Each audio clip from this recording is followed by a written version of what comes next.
Sejam bem-vindos. Hoje nós vamos conversar sobre uma inquietação que, talvez muitos de nós já tenhamos sentido. Uma inquietação comum, eu diria. Exato. Por que, às vezes, as nossas melhores ideias, aquelas mais brilhantes, parecem se cansar? Elas perdem a força antes mesmo de se tornarem realidade. É uma questão profunda. Sim, e ela toca em como a nossa própria mente, o nosso subconsciente, pode atuar de formas misteriosas em relação aos nossos objetivos. Nós vamos aprofundar essa reflexão mais para o final do nosso encontro de hoje. Ótimo. Mas antes de mergulharmos nos pontos, talvez seja importante contextualizar um pouco a origem dessas reflexões, né? Precisamente. É uma ótima observação. Os ensinamentos que vamos compartilhar hoje, eles foram extraídos de uma gravação de um diálogo que ocorreu durante um atendimento presencial, um atendimento fraterno. Certo. E esse trabalho ele é conduzido por uma consciência de luz, um médico espiritual que se manifesta através da mediunidade. Entendi. E é fundamental esclarecer, em respeito absoluto à privacidade e ao caminho de cada um, que todos os detalhes que poderiam identificar a pessoa que recebeu a orientação foram completamente removidos. O nosso foco é unicamente nos aprendizados de caráter universal. Aquilo que pode servir para todos nós. Exato, para muitas outras jornadas de autoconhecimento e bem-estar. Perfeito? Então temos a essência do ensinamento. A pura essência. E para começar a entender por que uma ideia precisa de força para existir, vamos primeiro falar sobre como construímos essa força dentro de nós. O nosso primeiro ponto de análise é sobre como a conquista pessoal fortalece a nossa energia. A conquista profissional, principalmente. Isso. A realização profissional é muitas vezes vista como um passo fundamental para a autonomia, mas o seu impacto vai muito, muito além do material.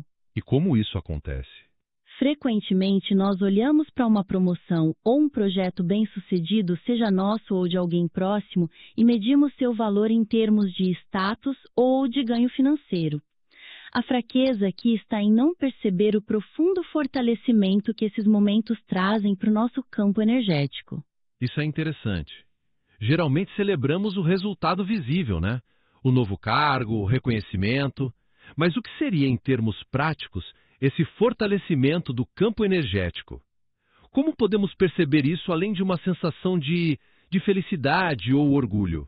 É uma excelente pergunta, pois ela nos leva a um conceito mais sutil. Podemos pensar no que alguns chamam de assinatura energética.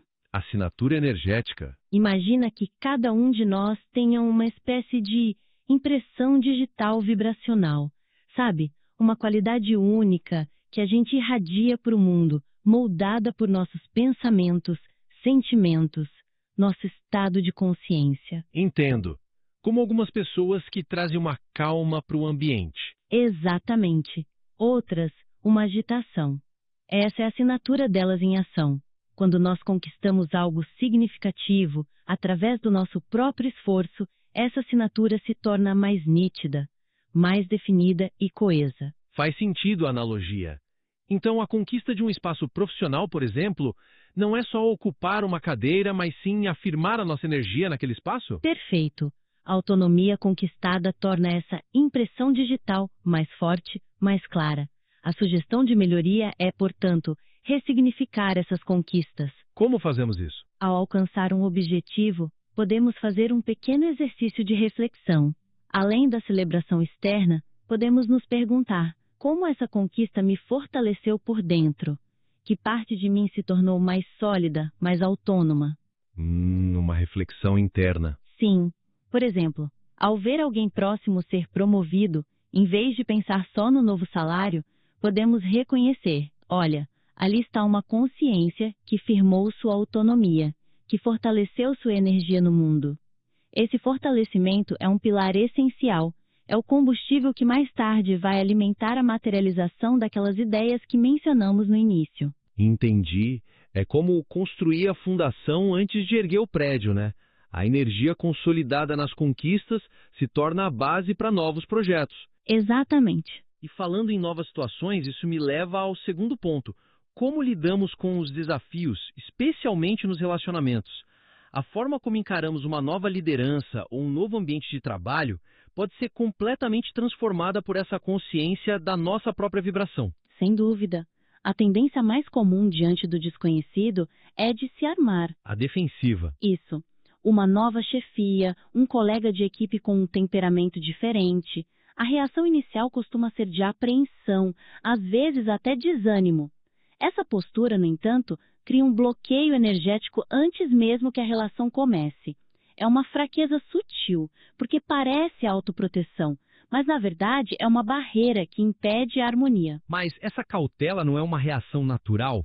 Como a gente pode diferenciar uma prudência saudável de um bloqueio energético que nos prejudica? Muitas pessoas diriam que é só sensato ser um pouco desconfiado no início. Sua observação é muito pertinente. A prudência é observar sem julgamento. O bloqueio é criar uma expectativa negativa e emitir uma vibração de resistência. Entendi a diferença. A proposta aqui é uma mudança de postura, de reativa para proativa. Em vez de esperar passivamente para ver o que acontece, a orientação é usar a nossa própria energia de forma consciente para construir pontes. A sugestão é encarar a situação não como uma ameaça, mas como uma oportunidade de conquistar uma nova relação harmoniosa. Eu gosto dessa ideia de conquistar a relação. Muda a perspectiva de defesa para a criação. Mas como isso funcionaria na prática?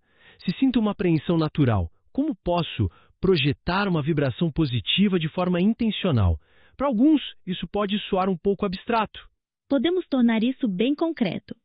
Pense na energia que se manifesta no toque. Certo. Muitas vezes, um simples toque no ombro de alguém que sente dor pode trazer um alívio imediato, não é? Essa é uma energia boa, uma vibração de cuidado, se manifestando fisicamente. Sim, claro. A mesma consciência pode ser direcionada sem o toque. Antes de uma reunião com essa nova liderança que parece desafiadora, por exemplo, a pessoa pode, por um momento, em silêncio, intencionar o envio de uma vibração de paz e abertura para o encontro. Não se trata de manipulação, entende? Não, claro. Mas de harmonizar o campo energético para permitir que o melhor daquela interação possa surgir. É um ato de responsabilidade pela energia que levamos para os nossos relacionamentos.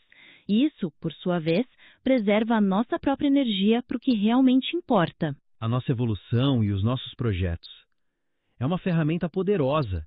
Usar a própria consciência para criar um ambiente mais propício, em vez de apenas reagir ao que o ambiente nos apresenta. Exatamente. E isso nos conecta perfeitamente de volta à nossa questão inicial. Sim. Tendo entendido como fortalecer nossa energia e como não desperdiçá-la em resistências, podemos agora aprofundar o ponto central, porque nossas ideias e projetos perdem a força e se cansam. A pergunta que abriu a nossa conversa. A resposta que o material nos oferece é que isso acontece quando elas não encontram um caminho para a materialização, um processo que muitas vezes é bloqueado pelo nosso próprio subconsciente. E aí surge aquele sentimento tão comum de estar atrapalhado, a mente está cheia de planos, de vontades, mas o corpo não se move. A pessoa se sente lenta, desorganizada e os projetos começam a parecer vazios, cansados. É um ciclo de frustração. E que leva à autocrítica. Eu sou preguiçoso, eu não tenho disciplina. E essa é a grande armadilha. A fraqueza está em interpretar essa inércia como uma falha de caráter e não como uma mensagem. O caminho para a superação, segundo a orientação, tem duas etapas. A primeira é reconhecer a ação do subconsciente. A segunda é usar ferramentas muito simples para dar o primeiro passo concreto, por menor que seja. Mas como distinguir? Como saber se essa inércia é o subconsciente enviando uma mensagem ou se é apenas, digamos, uma necessidade de mais organização e disciplina? Essa é a dúvida que paralisa muitas pessoas. A distinção é crucial. A primeira ferramenta é o autoquestionamento sincero. É preciso parar e refletir com honestidade. Essa procrastinação constante em relação a um objetivo específico não seria um sinal do subconsciente de que aquele, talvez, não seja o verdadeiro desejo da alma? Uma pergunta difícil de se fazer. Sim. O material sugere uma frase forte. O inconsciente vai ajustando que, olha, eu não quero isso, então tudo acontece para que não funcione. Essa percepção não deve gerar culpa, de forma alguma, mas sim clareza. Talvez o caminho precise ser reavaliado. Então, o subconsciente, nessa visão, não é um sabotador. Não, ele é um guardião da nossa verdade mais profunda. Isso muda tudo. Então, o primeiro passo não é se forçar a agir, mas sim pausar para escutar o que essa resistência está tentando dizer. É um ato de autocompaixão, não de autocrítica. Exatamente. Mas digamos que após essa reflexão, a pessoa conclua que sim, aquele projeto é verdadeiramente o que sua alma deseja. O que fazer quando a inércia persiste? É aí que entra a segunda ferramenta. Uma ponte entre o mundo das ideias e o mundo da matéria. A escrita. Um simples caderninho. A escrita. Sim, o ato de escrever as ideias as transporta do plano abstrato do pensamento para o plano concreto, físico.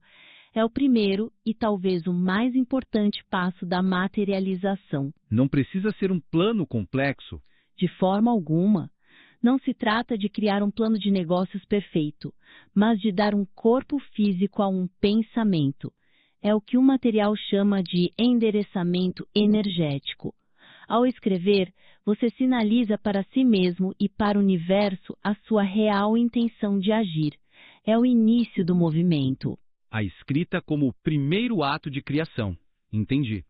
E depois que a ideia está no papel, tangível, como manter o impulso, como sustentar a energia do processo para que ela não se canse novamente? Para isso, o material sugere uma terceira ferramenta. O poder das afirmações focadas, que ajudam a alinhar a vontade consciente com a intenção espiritual. Afirmações. A sugestão é um mantra simples e poderoso. Eu transformo, eu aceito, eu agradeço. Repetir essas palavras com intenção funciona como uma reprogramação da nossa vibração. Vamos detalhar cada parte. Eu transformo. Eu transformo é o reconhecimento do nosso poder de mudar a realidade. Eu aceito nos coloca em harmonia com o processo, removendo a resistência e a ansiedade.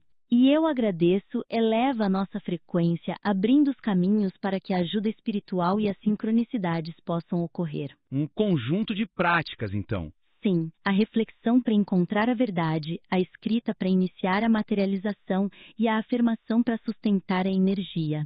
Faz muito sentido. E para concluirmos nossa conversa de hoje, vamos recapitular os pontos essenciais que abordamos.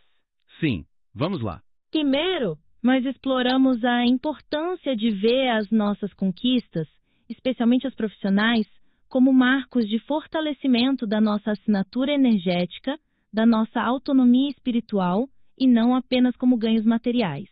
Em seguida, discutimos a necessidade de usar nossa vibração de forma consciente e proativa para harmonizar novos relacionamentos e desafios, em vez de nos fecharmos numa postura reativa, que apenas drena nossa energia vital. E, por fim, aprofundamos a questão central, compreendendo que a inação e o cansaço das nossas ideias podem ser, na verdade, uma mensagem do nosso subconsciente. E que podemos superar essa inércia com ferramentas simples mais profundas. O autoquestionamento honesto para encontrar nossa verdade. O ato de escrever para iniciar a materialização e o uso de afirmações para sustentar a energia do processo. Se estas reflexões sobre consciência, energia e a jornada do autoconhecimento ressoaram de alguma forma em você, nós o convidamos a explorar outros de nossos estudos. E se sentir em seu coração, compartilhe este material com aquelas pessoas que você acredita que podem se beneficiar dessa busca por mais paz, entendimento e bem-estar em seus caminhos.